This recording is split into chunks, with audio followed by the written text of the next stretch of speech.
Kutika likolo Sikawa Mipepe gomonge Yofazi nangwende Kutika likolo. Bonjour à tous, encore, c'est 4e jour de notre petite étude de la fin de la fin.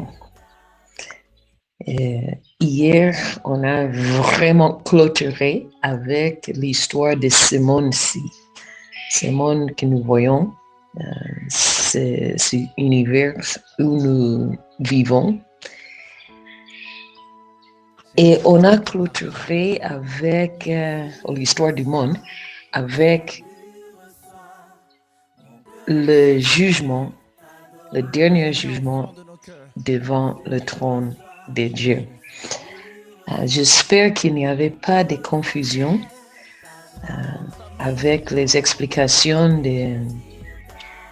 des livres pluriels, c'est-à-dire ceux qui seront jugés pour l'entrée au ciel, pas pour la récompense dans le ciel, mais pour l'entrée au ciel.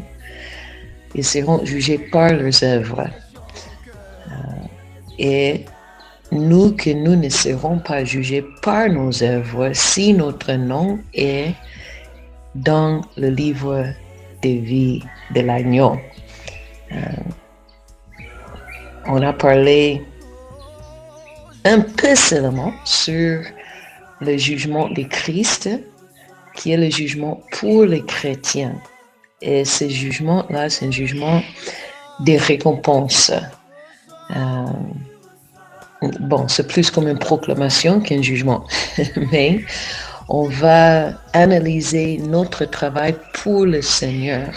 Alors, quand le croyant sera jugé, ce n'est pas sur base des péchés. Si nous vivons dans le péché, désolé, mais nous serons dans ce deuxième jugement. Mais pour ceux qui ont servi le Seigneur, le jugement sera sur nos œuvres, notre service pour le Seigneur. J'ai voulu seulement donner ce petit éclaircissement. S'il y a des doutes là-dessus, vous pouvez encore poster dans le groupe. Ok, aujourd'hui, nous allons parler d'un sujet que j'aime beaucoup, qui m'appassionne beaucoup. Nous allons parler de notre espérance et notre héritage. Parce que la très bonne nouvelle pour ceux qui ont cru en Jésus, c'est que notre histoire ne termine pas avec l'histoire de cette terre, avec l'histoire de ce monde naturel, ce cosmos. Nous avons la vie éternelle, c'est-à-dire même quand Dieu va détruire cette terre avec le feu, nous allons seulement commencer l'éternité avec Jésus. Et c'est vraiment un sujet de joie. Et j'espère qu'aujourd'hui, je peux vous aider à élever vos yeux au-delà de ce que nous voyons ici. Je vais faire une petite étude seulement de plusieurs passages du Nouveau Testament, mais je vous encourage, si vous voulez vraiment voir de quoi cet héritage parle, et cette promesse, cherchez dans le Nouveau Testament, et j'ai bien dit le Nouveau Testament, le mot héritage, le mot espérance et le mot promesse. Et même si vous voulez le mot destinée. Et vous allez voir que chaque fois que ce mot est utilisé en parlant du chrétien, ça parle soit de la relation avec Jésus, le salut que nous avons en Jésus, mais normalement, ça parle du salut final, c'est-à-dire ce que Dieu a réservé pour nous dans le ciel. Comme nous allons voir, notre héritage n'est pas ici-bas. Notre héritage est beaucoup plus mieux que la meilleure maison dans toute la terre. Je ne dis même pas de qui s'est gagné, mais de toute la terre, ce que Dieu a préparé pour nous. Nous allons commencer avec 1 Pierre, chapitre 1 et versets 3 et 4. Béni soit Dieu, le Père de notre Seigneur Jésus-Christ, qui, selon sa grande miséricorde, nous a régénérés. Nous sommes nés de nouveau, ça c'est la régénération, pour une espérance vivante. C'est quoi cette espérance? S'il nous a sauvés, il nous a régénérés, c'est pour que nous ayons une espérance. Par la résurrection de Jésus-Christ, le moyen de notre salut, d'entre les morts, pour un héritage. Wow! Mais quelle sorte d'héritage? C'est un héritage qui ne se peut ni corrompre, ni souiller, ni flétrir, lequel vous êtes réservé dans les cieux. Wow!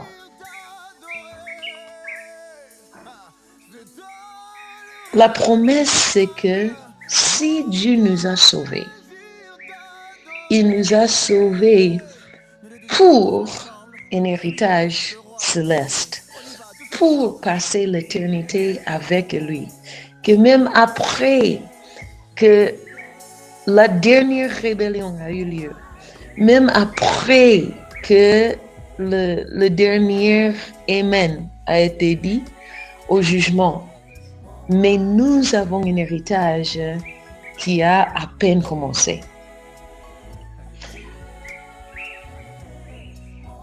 Nous allons dans le livre d'Ésaïe, parce que je veux vraiment vous montrer ce que j'ai dit les derniers 2 jours, que toutes les prophéties dans le livre d'Apocalypse, ou presque toutes sont mentionnées dans l'Ancien Testament. Et regarde Ésaïe chapitre 65 et verset 17.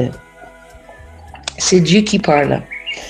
Et il voit au-delà de la captivité babylonienne, il voit au-delà même de l'époque du deuxième temple, il regarde au-delà de la destruction des 10 temples par Rome, il voit à l'époque quand tout sera changé. Regarde ce qu'il dit dans le verset 17. Car je vais créer, ça c'est Dieu qui parle, des nouveaux cieux et une nouvelle terre. On ne se rappellera plus les choses passées. Elles ne reviendront plus à l'esprit. Ici, nous voyons la première promesse que cette terre n'est pas notre destinée. Notre destinée, c'est un nouveau ciel et une nouvelle terre. Et quand nous serons ici, Dieu dit, nous n'allons même pas se rappeler de cette terre-ci. Toutes les larmes, toutes les luttes, même toutes les joies de cette terre seront trop petites en comparaison avec ce qu'il a réservé pour nous. C'est maintenant l'apôtre Jean dans le livre d'Apocalypse qui revient à ce sujet. Et Dieu va maintenant lui révéler plus de détails de ce que Ésaïe a vu. Et tous les chapitres 21 et 22 d'Apocalypse parlent de notre héritage, parlent de ce qui est réservé pour nous. Ce que Jésus disait à ses disciples dans Jean chapitre 14, je dois aller et je pars pour vous préparer un lieu. Et mes frères, ce lieu que Jésus nous prépare n'est pas une maison de sticko. C'est vraiment un lieu digne de lui-même. Et si vous arrivez dans des moments de découragement, de frustration, dans le ministère, ou même dans la vie, je vous encourage vraiment d'ouvrir la Bible et lire lentement, et peut-être même en haute voix, Apocalypse chapitre 21 et 22, pour vous rappeler que ici c'est seulement temporaire. Ce qui m'attend, c'est la perfection. Il y a trois choses, trois éléments, si vous voulez, que je veux mentionner et je veux faire ressortir de ce passage qui caractérise notre destinée finale, qui caractérise notre éternité et celui que nous appelons le nouveau ciel et la nouvelle terre. Regarde Apocalypse chapitre 21. Bon, on commence avec verset 1. Puis j'ai vu un nouveau ciel et une nouvelle terre, car le premier ciel et la première terre avaient disparu. On a déjà vu ça. Et la mer n'était plus. Et j'ai vu descendre du ciel, d'auprès de Dieu, la ville sainte, la nouvelle Jérusalem. Ça n'est pas seulement la Jérusalem terrestre avec quelques modifications. Ça, c'est toute une autre chose. Préparée comme une épouse qui s'est parée pour son époux. Tout élégant, comme le jour du mariage. Et j'entendis du trône une forte voix qui disait, et voici c'est la première caractéristique, voici le tabernacle de Dieu avec les hommes. Il habitera avec eux et ils seront son peuple et Dieu lui-même sera avec eux. La première caractéristique, c'est la présence directe, non cachée et continuelle de Dieu avec son peuple. Je sais que Dieu est partout. Nous enseignons, j'espère, nous croyons que Dieu est omniprésent. Mais ici, nous parlons de la présence manifeste, la présence visible. Il dit, quand il parle que le tabernacle de Dieu sera avec les hommes, c'est sa résidence, le lieu de sa présence. Bon, quand j'ai enseigné ça au village, j'ai dit que Dieu va venir et construire sa cuisine à côté de nos cuisines. Bon, d'ailleurs, c'est lui qui a préparé même nos cuisines. Parce que vous savez, au village, on vit plus dans les cuisines que dans la maison. Dieu va venir de manière ouverte. Sa présence sera palpable. Sa personne sera visible. Comment sera-t-il? Je ne sais pas. Ça, c'est partie de la gloire qui nous attend. De voir celui que nous avons servi par la foi. Maintenant, nous n'aurons plus besoin de la foi parce que nous allons voir qui il est. Alors, c'est intéressant que ça, c'est la première chose mentionnée de cette nouvelle ville.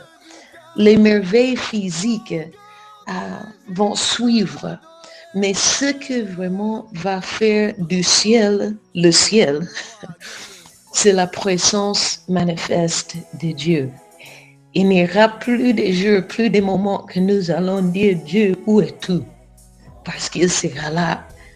Il sera à côté de nous. Wow! Et puisqu'il est là, verset 4, c'est connecté à sa présence. Il essuiera toutes larmes de leurs yeux. Comme on a vu dans le livre d'Ésaïe, toutes les histoires passées, toutes les histoires de ce monde-ci où nous sommes maintenant, nous n'allons même pas se rappeler de ça. Et la mort ne sera plus.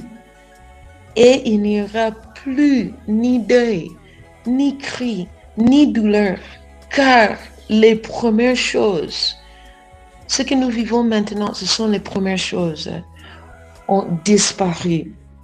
Et celui qui était assis sur le trône dit, voici, je fais toutes choses nouvelles. Wow! Wow!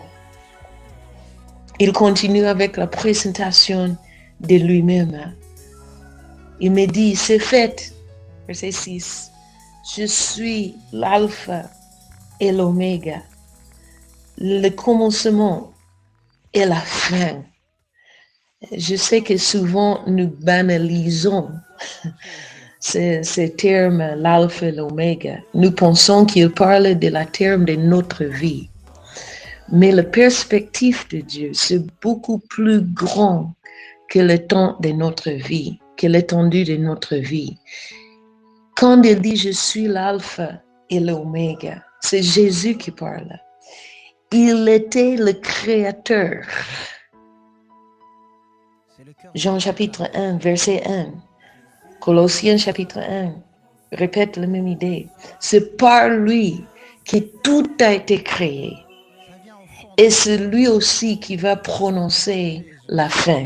C'est lui qui va faire descendre le feu et détruire les armées de Gog et Magog. C'est lui qui sera le juge qui va prononcer le dernier mot. Jean chapitre 5, parce qu'à lui, le Père a remis toute autorité pour juger. Pourquoi? Parce que c'est lui qui est l'agneau immolé. Et celui qui est digne, et celui qui va clôturer les choses ici-bas, c'est le même qui va débuter la vie de l'autre côté de l'éternité. Je sais que la vie éternelle commence maintenant, parce que cette relation avec lui commence à partir d'aujourd'hui. Mais maintenant, cette vie éternelle, c'est vraiment une vie que nous menons par la foi. Ce que nous ne voyons pas. Mais dans ce moment-là, nous allons voir. Nous allons voir. Wow! Celui, verset 7, qui vaincra. Ça, encore, nous lisons les épîtres de Paul, pas de Paul, de Jean plutôt. Nous lisons les premiers 3 chapitres d'Apocalypse. Nous voyons qu'il parle de ceux qui persévèrent, ceux qui restent fidèles et constants jusqu'à la fin. Celui qui vaincra héritera ces choses. Ça, c'est l'héritage que j'attends. Je serai son Dieu. Vous voyez encore ces premières caractéristiques. Je serai son Dieu et il sera mon fils. La première caractéristique, c'est la présence continuelle, visible de Dieu parmi son peuple. Mais la deuxième caractéristique, c'est aussi vraiment un grand ouf, un grand soulagement au cœur. Parce que la deuxième caractéristique, c'est une perfection morale. Vous savez que ce qui amène la tristesse dans nos vies ici-bas, dans ce monde, je peux dire presque toujours, si pas toujours, c'est la présence du péché.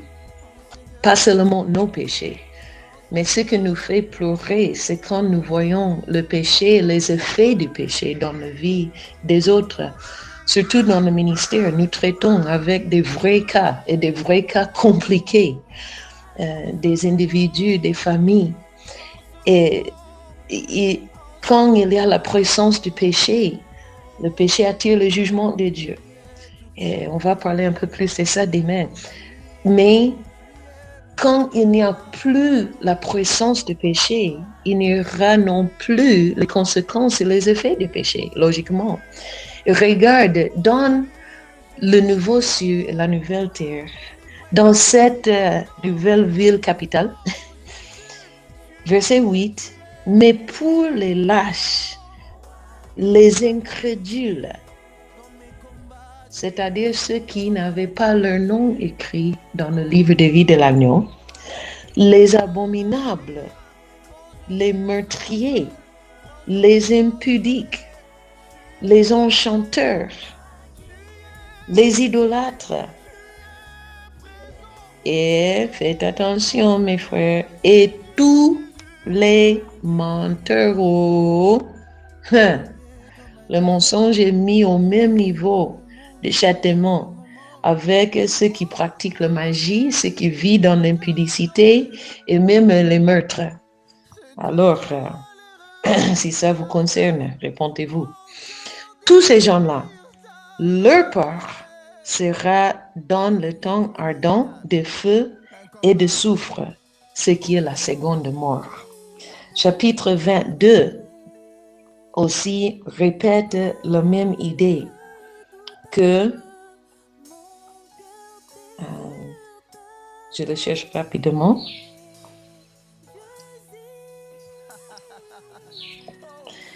qui nous dit que tout qui est sale ne va pas entrer.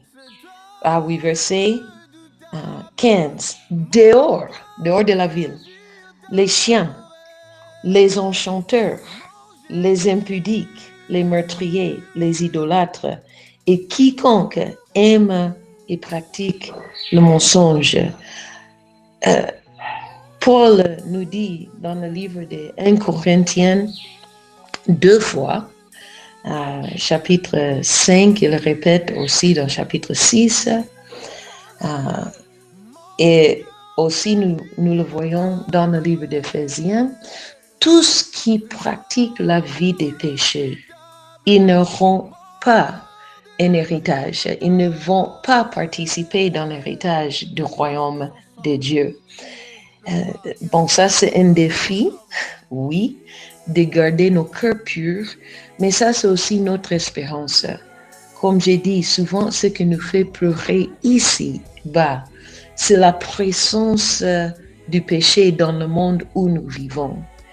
Mais là-bas, nous serons délivrés pas seulement de la punition du péché, pas seulement du pouvoir du péché, ça nous expérimentons déjà.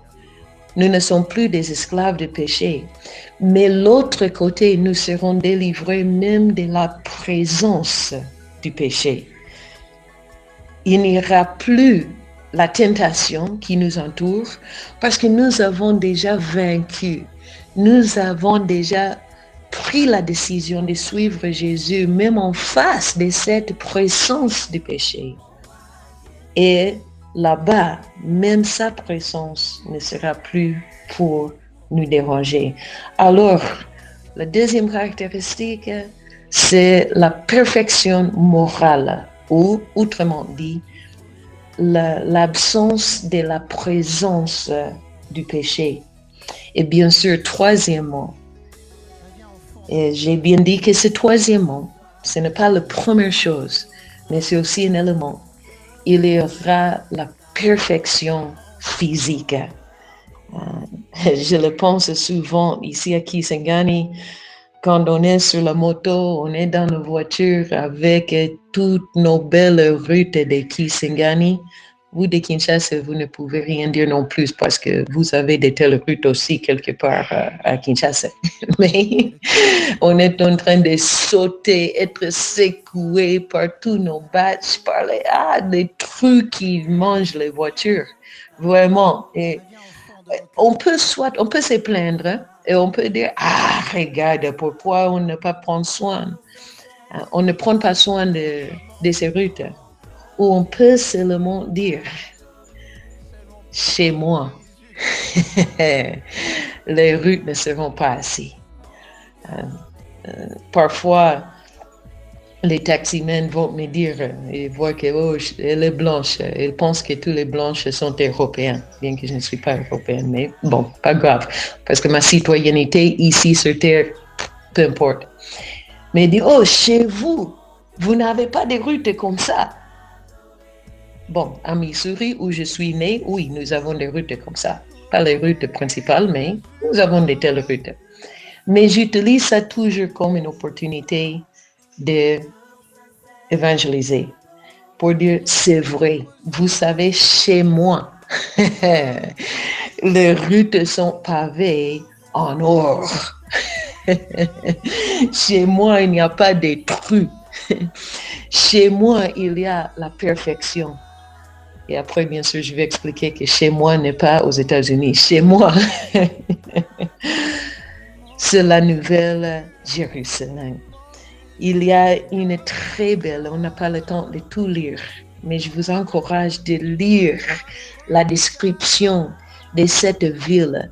Et c'est comme si l'apôtre Jean, il ne sait même pas comment décrire les choses qu'il voit. Il parle des portes que c'est comme une perle. Il cherche des choses qui sont un peu pareilles. Mais en réalité, la gloire de ce qu'il voit là-bas, l'éclat là-bas, dépasse les mots humains.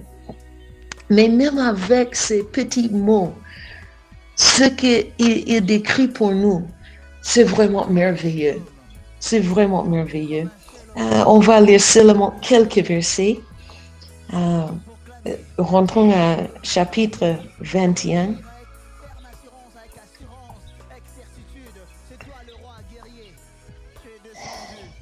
Verset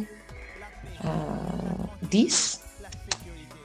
L'ange qui parlait à Jean, il me transporta en esprit sur une grande et haute montagne.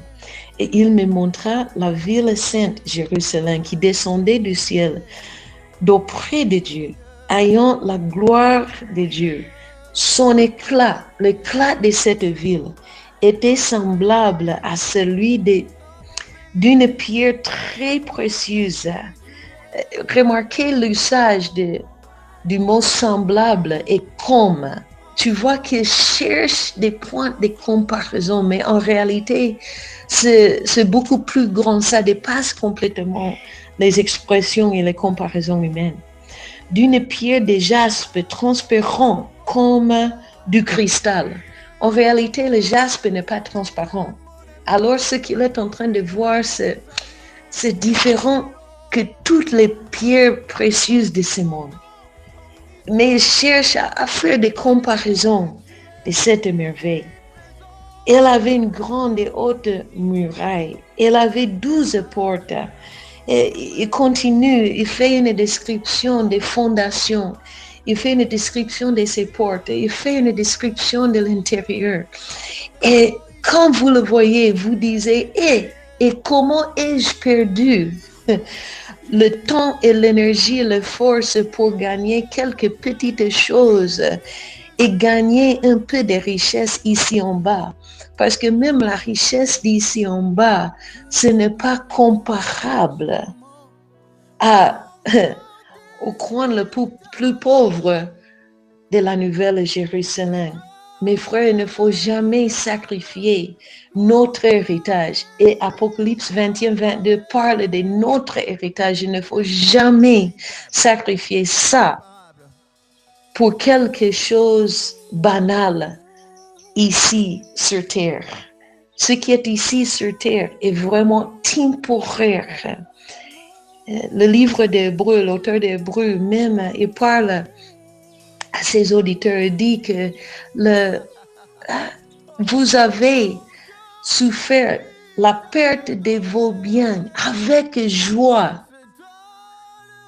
Pourquoi? Sachant que vous avez des biens meilleurs et éternels que ni le gouvernement de Néron, ni les situations de ce monde, ni le temps, ni la pluie, ni les éléments ne peuvent pas détruire. Ce qui nous attend est vraiment éternel. Et ma prière pour vous, je veux terminer avec ça, c'est Éphésiens chapitre 1. Et je veux lire verset 14 jusqu'à verset 18.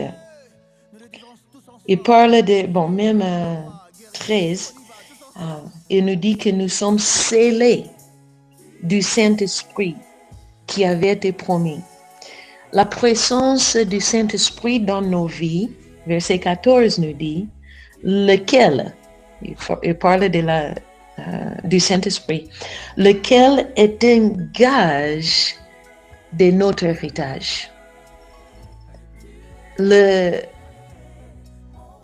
garantie que un jour je vais vivre, Apocalypse 21, 22, c'est la présence du Saint-Esprit dans ma vie maintenant, lequel est un gage de notre héritage pour la rédemption de ce que Dieu s'est acquis à la louange de sa gloire. Verset 16, Paul prie pour les Éphésiens et les autres qui allaient lire ce livre, et c'est aussi ma prière pour vous. Je ne cesse de rendre grâce pour vous, faisant mention de vous dans mes prières. Quelle était la prière de Paul pour ce peuple? Afin que le Dieu de notre Seigneur Jésus-Christ, le Père de gloire, vous donne un esprit de sagesse et de révélation dans sa connaissance et qu'il illumine les yeux de votre cœur pour que vous sachiez quelle est l'espérance qui s'attache à son appel. Vraiment, j'espère que peut-être même aujourd'hui, Dieu ouvre vos yeux à notre vraie espérance. Quelle est la richesse de la gloire de son héritage qu'il réserve aux saints? Cette espérance est ce qui nous pousse. Mes frères, ce n'est pas quelque chose, l'héritage n'est pas quelque chose que nous avons déjà, mais cet héritage nous est réservé. C'est le même mot que Pierre a utilisé dans son premier épître que nous avons lu. Quelque chose qui nous est, réservé. Une espérance qui nous soutient dans les moments les plus difficiles et les plus obscurs ici-bas. Parce que même après le dernier jugement, j'ai une éternité dans la présence visible et manifeste de Dieu, où le péché n'entre plus et dans des situations de vie, on peut dire, une ambiance physique qui surpasse les merveilles les plus grandes de ce monde ici. Que Dieu encourage votre cœur aujourd'hui, qu'il a un héritage réservé au ciel pour nous. Que Dieu vous bénisse.